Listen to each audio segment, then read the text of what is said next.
నీతిని అనుసరించి తాను జరిగించినటువంటి క్రియలు చెప్పునా, అంటే అవి మంచివైనా సరే చెడ్డవైనా సరే అక్కడ క్రీస్తు న్యాయపీఠం ఎదుట ఎటువంటి పక్షపాతం ఉండదు.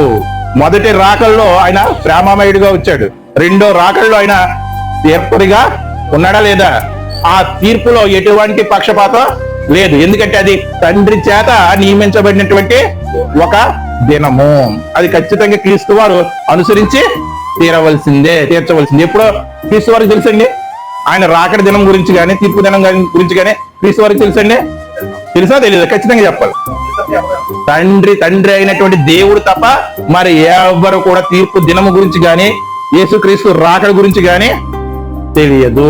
ఈ రాకడ గురించి, ఈ యుగ సమాప్తి గురించి సూచనలు ఏమి అని అడిగితే అది పరలోకముందున్నటువంటి తండ్రి తప్ప మరి ఎవ్వరికి కూడా అది తెలియదు అని యేసుక్రీస్తు వారు